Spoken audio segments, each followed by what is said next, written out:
The message haunted Lena Morales. "You're still looking in the wrong place." She replayed it in her head as the task force room burst with activity maps spread across tables, agents arguing over jurisdictions, analysts tracing financial trails that spanned continents. Mark Halverson had vanished, but he hadn't disappeared. He wanted to be seen. He wanted to be chased. The passport found in the burned car was European, Latvian, real enough to pass a border scan. The cash was untraceable. But the phone, Daniel Cross's phone, was a deliberate breadcrumb. Mark could have destroyed it. Instead, he left it where police would find it. "He's controlling the narrative," Whitaker said. Even now, Lena nodded. "Then we stop reacting." "We think like him." She went back to the beginning. Not the quarry, not the backyard grave. Before that, before Nathan Reed, before Daniel's threats. She pulled Nathan's personnel file again, scanning past the numbers and signatures until something small caught her eye. A leave request. 2 weeks before his disappearance, Nathan had taken 3 days off. Reason listed, family emergency. But his wife had told detectives there was no emergency. No trip, no explanation. Lena cross-checked phone records. During those 3 days, Nathan's phone pinged near the coast. Not Oregon. Washington, a small port town with one thing of interest: private freight shipping. She felt it then the click. "Wrong place," she whispered. Mark hadn't buried everything. He'd exported it. Interpol confirmed it hours later. A shell company tied to Crosshoff Developments had been moving encrypted hard drives overseas for months. Financial records, confessions, leverage, insurance. Daniel Cross hadn't just been threatening Mark. He'd been building a dead man's switch. And Mark knew it, which meant Mark wasn't running from justice. He was racing toward the evidence. A tip came in just after midnight. A man matching Mark Halverson's description had been seen at a remote marina on the Washington coast. He paid cash. Asked questions about a private vessel scheduled to leave at dawn. Lena didn't wait for backup approval.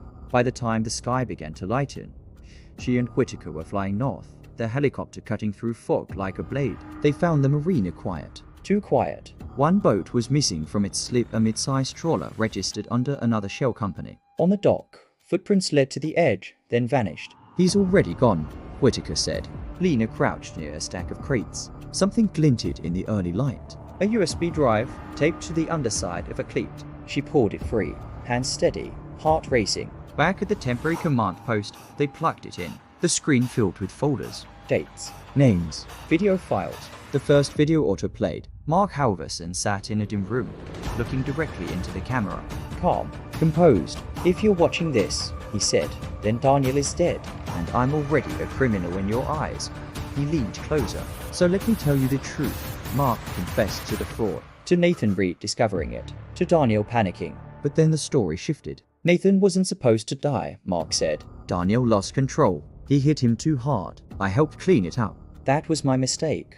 Lena felt sick.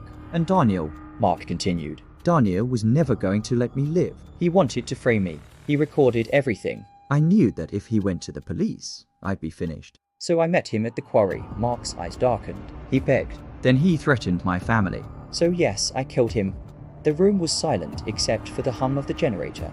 But there was more. The next file was labeled. "If I'm caught." It showed a storage facility. Coordinates. Inside were copies of every document, every recording, implicating dozens of powerful people, investors, politicians, financiers. "Turn me into a monster," Mark said in the video. "And I make sure this all comes out." "I don't need to be free.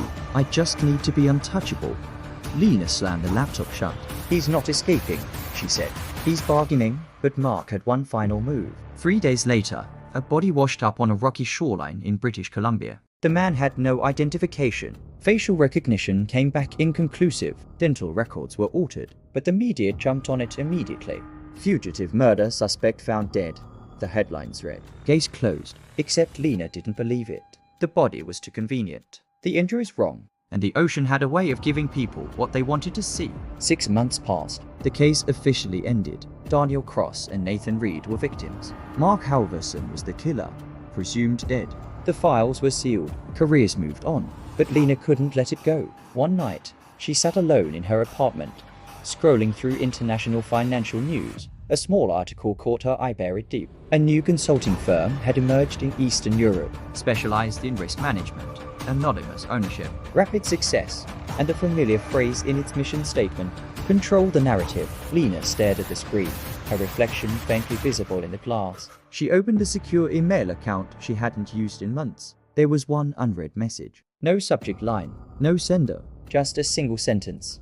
You finally found the right place. Attached was a photo, a man in a crowd. Older, thinner, but unmistakably Mark Halverson, looking straight into the camera. Alive, free, and watching. They thought the killer was gone forever. But somewhere out there, Mark Halverson is still writing his story. If this case stayed with you, you already know what to do. Subscribe, like, and comment because the next story proves some killers don't need to hide. They just need you to stop looking. If you're still here, don't forget subscribe, like, and comment. Because this final chapter isn't just an ending. It's a warning.